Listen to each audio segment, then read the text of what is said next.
En primer lugar, y no es una mera formalidad protocolaria, agradecer a la organización su disponibilidad a acoger una comunicación como esta, que está situado en un cruce de intereses diferentes y que transita desde las tradicionales seguridades que las fronteras otorgaban en el mundo jurídico del derecho internacional público hacia una visión más dinámica, más inclusiva, más actual, que es la que la perspectiva de las relaciones internacionales ofrece en estos momentos. Esta comunicación pretende aportar algunas de los primeros avances de las investigaciones que estamos haciendo en torno al estudio de esa dicotomía, de ese tándem que a veces se pretendía presentar en forma paralela y que sin embargo da mucho más la sensación de formar parte de un juego de opuestos entre inclusividad y polarización.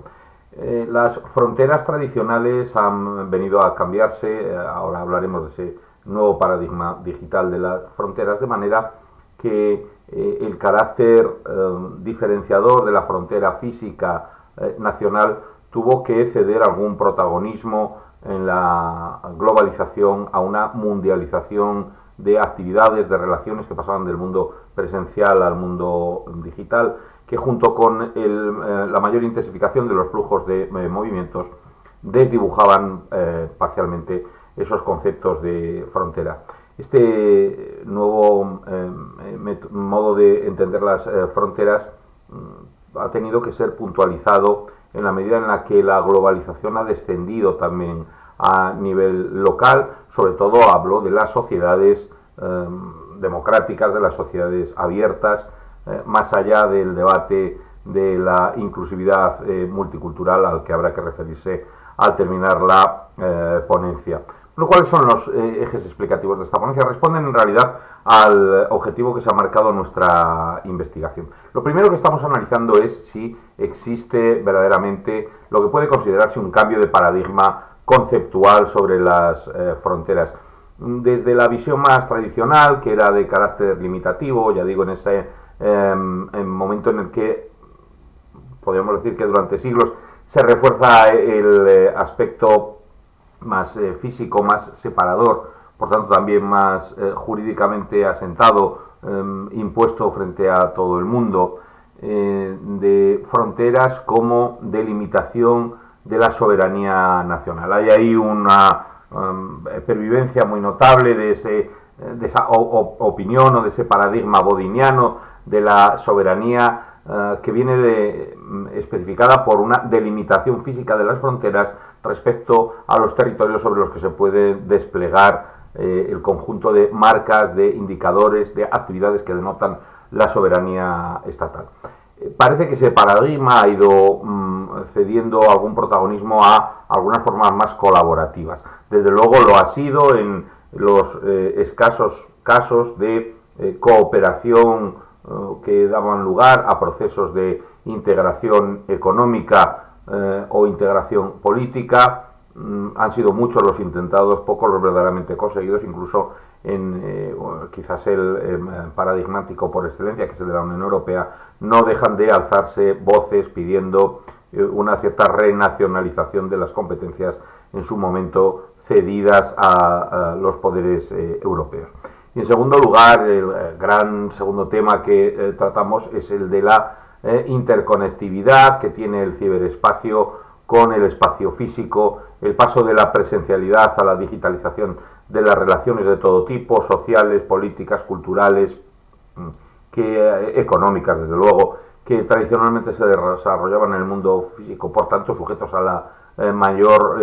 visibilidad y omnipresencia de las fronteras respecto a lo que ahora se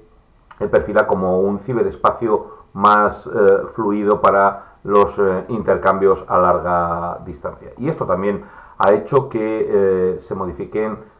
las nociones de frontera más cercana. ¿Cuáles son los objetivos de la investigación que estamos llevando a cabo y que la comunicación quiere subrayar? En primer lugar, estamos analizando lo que para nosotros era una intuición inicial, que era el cambio de paradigma aludido, cambio tan directamente relacionado con las visiones realistas de las relaciones internacionales, basadas en la pervivencia de la idea de la seguridad nacional salvaguardada por la existencia de fronteras y, por tanto, una protección de un cada vez más debilitado Estado-nación que, sin embargo, sigue reclamando, al menos en el argumentario político nacional, de los estados hacia adentro, es decir, hacia su debate político interno, un protagonismo que en este momento no se ha conseguido soslayar enteramente, ni muchísimo menos, ¿no? En segundo lugar, el objetivo subordinado, secundario, no diría yo que accesorio, una vez identificado ese cambio de paradigma que afirmamos que se ha producido, bien que lenta y parcialmente o de manera secuencial, si se quiere, relacionarlo con la cultura política. Creemos que hay muchos más elementos que lo relacionan con la cultura política que con la ideología. Ideologías que han hecho en algún momento, en particular las que tienen que ver con el nacionalismo, de las fronteras un elemento vertebrador, un elemento verdaderamente articulador de la confección de corpus ideológicos que, se hablara de lo que se hablara, tenían una referencia física territorial contenida dentro de las fronteras. En la medida en que las ideologías hacen referencia a ideas y creencias, por tanto, se mueven más en los estadios intelectivos o reflexivos del debate o del intercambio de ideas políticas, creemos que en estos momentos se residencia o se relaciona mejor el debate sobre las nuevas perspectivas de las fronteras, su porosidad o supervivencia, con la cultura política. Cultura política es un término que en ciencia política está muy relacionado con elementos que no son enteramente intelectivos o reflexivos de la política, que hacen referencia también a elementos emocionales y, por momentos, en el debate sobre las fronteras, también viscerales, y creemos que se relaciona, por tanto, este cambio de nuevo paradigma con la cultura política mejor que con la ideología. Y, en tercer lugar, de forma subsidiaria, acreditar la existencia de fronteras digitales. Estamos viendo en qué medida la digitalización, la globalización, ese proceso de mundialización que se apoya en elementos tecnológicos e informáticos, ha venido a, yo no diría que arrumbar, pero desde luego a relajar los estándares coercitivos de las fronteras. Bueno, pues en qué medida todavía subsisten fronteras digitales, y la insuficiencia de la autonomía o de la independencia digital de muchos países, incluido el nuestro, refuerza esa idea de necesidad de cooperación que opera en favor de la identificación de las fronteras como espacios de intercambio. Unas breves acotaciones epistémicas y metodológicas. ¿Qué es lo que nosotros estamos estudiando? Pues básicamente el cambio de noción de frontera. Como muy recientemente se ha ido agotando el debate en torno a la pervivencia de las potencias, desaparecido el mundo bipolar, las superpotencias y la relajación de las fronteras de bloque bipolar para dar paso a otras formas más cooperativas de contemplar las relaciones internacionales, también era necesario ver cómo se están produciendo cambios muy profundos en este concepto de frontera. Cambios que se han venido a amplificar, a multiplicar exponencialmente en el corto plazo como consecuencia de la incidencia, del impacto de la digitalización, y que, aunque sean pequeños, esos pequeños cambios de mentalidad sobre la frontera, muy importante la relación con la historia de las mentalidades, esos pequeños cambios han tenido un carácter acumulativo que terminan por imponer un cambio verdaderamente sistémico. Y nos acercamos a este objeto de estudio con una vocación epistémica de interdisciplinaridad. Este es un objeto de estudio que le interesa a las relaciones internacionales, a la ciencia política, pero no menos a la economía internacional, al derecho internacional público, a la historia del mundo actual, a la antropología, a la filosofía, y podríamos poner algunos otros ejemplos más. Por tanto, en nuestro equipo de investigación, que hay distintas personas formadas en disciplinas y sus convenciones académicas y también sus límites de conocimiento, pues queremos conjuntar algunos métodos tradicionales de estudio. Partimos de la exégesis política, seguimos creyendo que es muy importante la aportación de la politología actual a estos cambios de percepción sobre las fronteras, pero le unimos un cierto enfoque empírico, una perspectiva politológica contrastiva para ver cómo se van moviendo esos conceptos de frontera. El concepto de frontera después de Schengen en la Unión Europea seguramente no es el mismo que el concepto de frontera que promueve Rusia en su anterior esfera de influencia soviética, no es el mismo que propone China, por poner tres ejemplos muy distintos, y por tanto el contraste de esos métodos, de esos conceptos es importante que se haga a través de un método contrastivo, comparativo, que permita profundizar en el paso de las propuestas teóricas en cada uno de estos espacios políticos a cómo los ciudadanos lo perciben, porque muchas veces las propuestas de los políticos no son las que terminan imperando. Y por último, desde el punto de vista comunicativo, nos interesa el análisis del discurso cuando analizamos la porosidad de las fronteras. Nos manejamos con dos hipótesis fundamentales. La primera de ellas es que la modificación de la tradicional intangibilidad de las fronteras, sobre todo si hablamos del ciberespacio como nuevo espacio de relaciones, hay que pensar que en el ciberespacio se relajan algunas de las exigencias. El constante cruce de fronteras en el ciberespacio sería imposible en el mundo físico, que daría lugar a algunos enfrentamientos incluso armados en defensa de la integridad de un espacio que en el ciberespacio es, en fin, mucho menos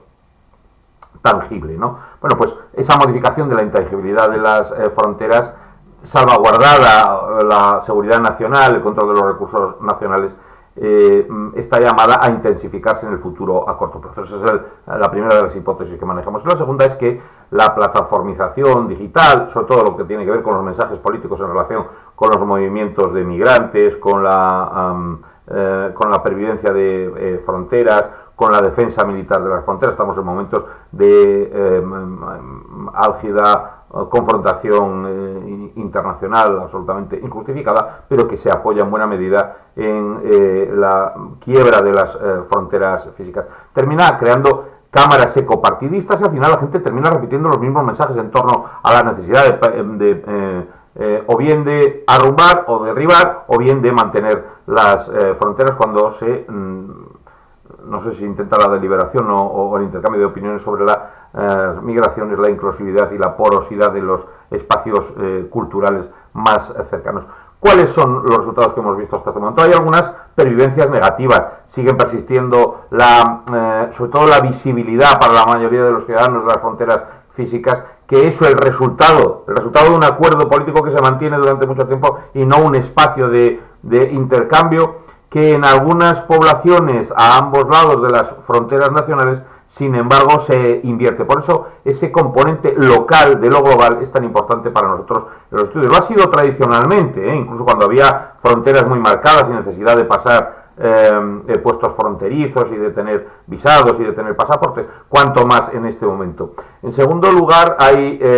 fronteras invisibles que siguen reforzando las visibles. Las fronteras ideológicas se apoyan también a veces en fronteras culturales. En este momento que se dibujan algunas propuestas populistas o demagógicas de nuevas propuestas culturales, esto se observa de forma particularmente preocupante. Y en tercer lugar, entre los aspectos negativos, la continuidad de la frontera como mecanismo de control social, de control no solo de disuasión de la inmigración, que tiene un carácter muy importante, sino de control social también hacia adentro. Vemos que hay, en cambio, algunos cambios positivos. En primer lugar, la agenda política ya se ha desacoplado, por lo menos en lo que a los ciudadanos les interesa, de los problemas de la seguridad y la movilidad, ¿no? Ahí ha habido un cierto giro antropológico, falta mucho todavía que desarrollar. En este momento hay algunas fuerzas políticas nacionales situadas en gran medida en el lado más a la derecha de los espectros políticos nacionales, que abogan por la recuperación de esa absoluta impermeabilidad de las fronteras, pero también es verdad que desde el lado opuesto del espectro político por ejemplo, disparar constantemente contra la Unión Europea no hace que se perciban los beneficios de la eliminación de fronteras interiores como primer paso a la relajación de las fronteras exteriores. En segundo lugar, hay una influencia muy positiva del factor local, como he dicho, que atempera la polarización mental, la polarización afectiva, no solo la polarización del comportamiento político de los líderes políticos, de los partidos, del debate nacional, sino de los ciudadanos, que cuando se les pregunta cuáles son las principales preocupaciones, sitúan o no la migración y el control de fronteras entre las primeras o no, en función de estos factores locales que les resultan más cercanos. Y en tercer lugar, las fronteras se han convertido también en espacios de interacción, que se han centrado en las personas, ¿no? Y esto tiene que ser el contenido esencial de una discusión que está llamada en el corto plazo a debatir ese mutuo reforzamiento de las críticas, yo creo que muy en fin, legítimas, pero en algunos momentos muy erróneas, a la interculturalidad mirada desde dentro de las sociedades europeas. La respuesta no puede ser más fronteras externas. Por lo tanto, hay que analizar ese mutuo reforzamiento, hay que estudiarlo con la distancia emocional necesaria,